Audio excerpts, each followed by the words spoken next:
Hello बच्चों, ये प्रश्न को देखते हैं। तो प्रश्न में दिया है, निम्नलिखित में से वह कौन सा सही क्रम है जिसमें धातुएं अपने लवणों के लवण विलयन से एक दूसरे को विस्थापित करती हैं। यहाँ 4 विकल्प दे रखा है, ए, बी, सी तथा डी। आइए मुख्य अवधारणा की चर्चा करते हैं। मुख्य अवधारणा। तो प्रश्न में क्या देखा है, निम्न में से वह कौन सा सही क्रम है जिसमें धातुएं अपने लवणों के लवण विलयन से एक दूसरे को विस्थापित करती हैं। तो इसके लिए क्या देखेंगे, इसके लिए हम देखेंगे क्रियाशीलता श्रेणी। तो अगर हम क्रियाशीलता श्रेणी की बात करें तो उसमें हमारे तत्व कैसे व्यवस्थित होते हैं। धातुएं जो हमारी होती है, ये हमारा होता है K, N A, C A, M G, A L, Z N, F E, P B, hydrogen, C U, H G. इस प्रकार की क्रियाशीलता में हमारे तत्व व्यवस्थित होते हैं। तो अगर हम क्रियाशीलता श्रेणी में ऊपर से नीचे की ओर जाते हैं तो जो हमारी क्रियाशीलता क्या होती है, वो घटती है। क्रियाशीलता जो हमारी क्रियाशीलता होती है वो क्या होती है, घटती है। तो क्रियाशीलता श्रेणी में जो हमारे तत्व ऊपर उपस्थित होते हैं वो क्या करते हैं, अपने से नीचे वाले तत्वों को विस्थापित, उनके लवण के जलीय विलयन से उनको विस्थापित कर देते हैं।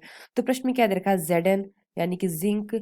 तो ये हमारा Zn दे रखा है, और क्या दे रखा है, एल्युमिनियम, Mg, Fe और Cu। तो अगर इसका क्रम देखें तो ये हमारा क्या आ जाता है, पहले हमारा Mg, फिर क्या है एल्युमिनियम, फिर क्या है जिंक, और क्या है Fe, और क्या है Cu। तो ये आ गया हमारा क्रियाशीलता का घटता हुआ क्रम, यानी कि ऊपर से नीचे जा रहा है तो हमारी क्रियाशीलता घट रही है। यानी कि जो हमारा Mg है वो क्या कर सकता है, Al को यानी कि एल्युमिनियम को विस्थापित कर सकता है, Zn को विस्थापित कर सकता है, Fe को कर सकता है, कॉपर को विस्थापित कर सकता है। जो हमारा एल्युमिनियम होता है वो हमारा क्या करेगा, जिंक को विस्थापित कर देगा, और जो हमारा जिंक है वो Fe को, और जो हमारा Fe है वो Cu को विस्थापित कर सकता है।